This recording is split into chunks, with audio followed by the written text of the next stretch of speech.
नमस्कार मु सुब्रजित TR24 आपन को स्वागत जनाऊँगी। आमे आसी पहुँची भद्रक जिला तिहिड़ी ब्लॉक अधीन पालियाबिंधा ग्राम पंचायत बजार स्थित मुख्य रास्ता निम्न मानरे फेवर रोड काम करा जाइछि। एहाकु नै अंचलवासी तातिचंती एवं अभियोग करिसंती निम्न मानरे काम करा जाइछि। आसंतु आमर स्पेशल रिपोर्ट देखिबा। नमस्कार मैं सुब्रजित TR24 न्यूज आपन को स्वागत जनाऊँगी। आमे आसी पहुंचीचु भद्रक जिला पालियाबिंधा पंचायत बजार मुख्य रास्ता रे।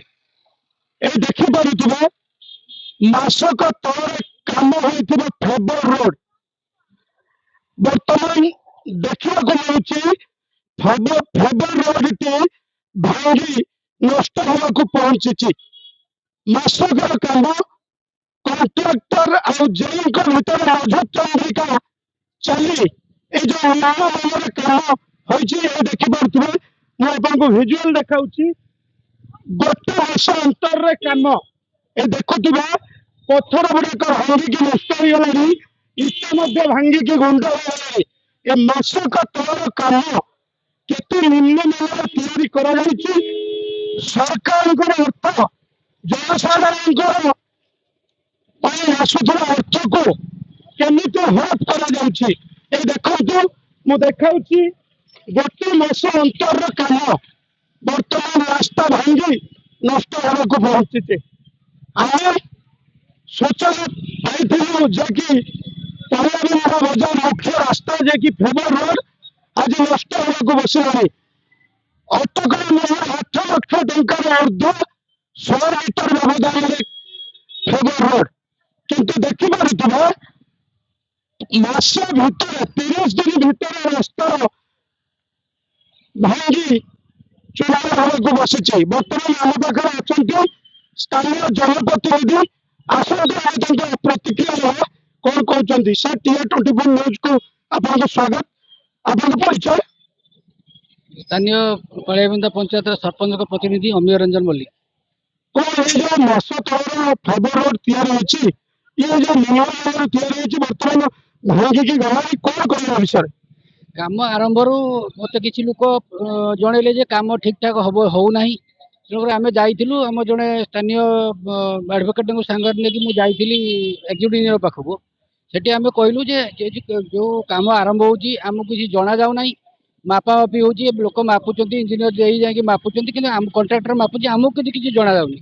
सी कहले सरपंच दलीय लोक तेणुक पीसी पीसी मागुंट विभिन्न आड़े तेणुक आम जणुनु आम निजे मु व्यक्तिगत भाव से काम देखी आप टेंशन नियंतुनी। 100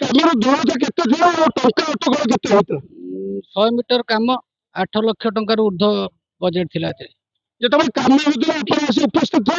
एक्जिक्यूटिव इंजीनियर कहले मु निजे जाकि बुझी आपण मानकर किसी भूमिका ना आम कहीं जीवु आमको जब पचरा जाऊनी आम पंचायत रे आसिकी आरडी काम करुच्ची आमको पचरा जाऊनी आम से कहले निजे से कहले मु निजे जाकि ठिया काम करी तापर देखा ये अवस्था मत देखुं देखा रास्ता देखुं रास्तार अवस्था कौन एंट्रांस रु ये अवस्था मोटामोटी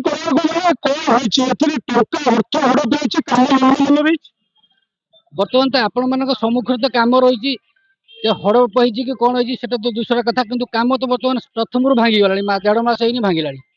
मु कौन कह कौन होती ना तो एक्जिक्यूटिव निजे तार कैफियत देवे कौन है देखुथिबे स्थानीय सरपंच प्रतिनिधि अमीय रंजन मल्लिक प्रतिक्रिया रखुले जे कि 100 मीटर रास्ता 8 लाख टंकार ऊर्ध मास तौर कथा वर्तमान रास्ता भांगी नष्ट होगा को बसी। स्थानीय प्रतिनिधि स्थानीय लोक अच्छा आम प्रतिक्रिया नवा। सर TR24 न्यूज आपको स्वागत जनाऊँ।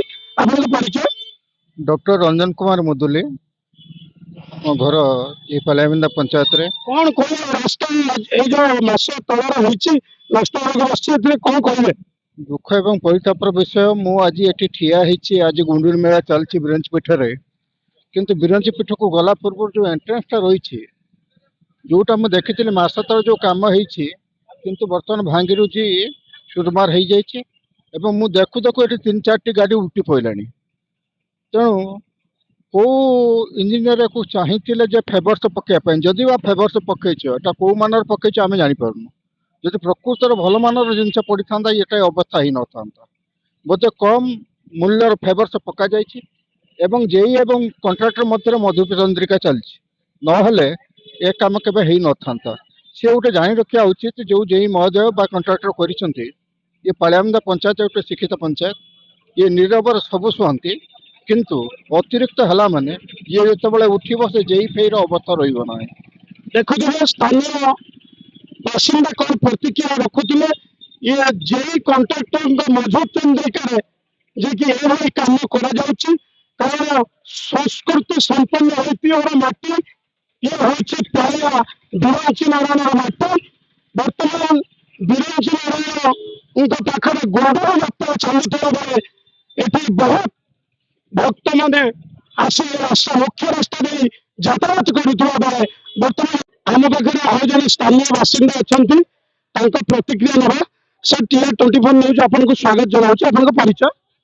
ମୁଁ ହେଲି ଶରତ କୁମାର ଶତପଥୀ। ଏଇ ଯୋଉ ନିମ୍ନମାନର କାମ ଅଭିଯୋଗ ଆସିଛି ଏ ବିଷୟରେ କଣ କହିବେ?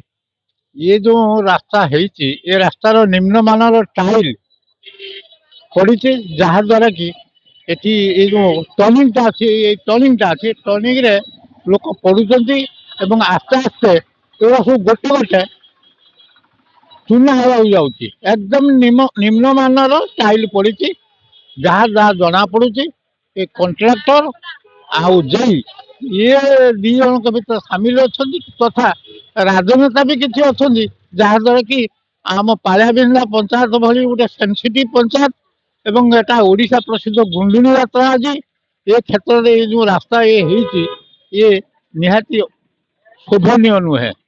ତେଣୁ ଆପଣମାନଙ୍କୁ ମିଡ଼ିଆ ଭାଇମାନଙ୍କୁ ଅନୁରୋଧ କରାହେଉଛି ମାନେ ତାର ବିହିତ କାର୍ଯ୍ୟାନୁଷ୍ଠାନ ଗ୍ରହଣ କରିବା ପାଇଁ ସରକାରଙ୍କ ପାଖରେ ଦାବି ଜଣାନ୍ତି। ଶୁଣୁଥିଲେ, କିନ୍ତୁ ଏଭଳି ନିମ୍ନମାନର କାର୍ଯ୍ୟକୁ ଆମେ ଅପେକ୍ଷା କରିଛୁ। ବିଭାଗୀୟ ଅଧିକାରୀ ଏହାର କଣ ପଦକ୍ଷେପ ନେଉଛନ୍ତି ଆଗାମୀ ଦିନରେ ଆମେ ପୁଣି ଆପଣମାନଙ୍କ ପାଖରେ ନ୍ୟୁଜ ପ୍ରସାର କରିବୁ।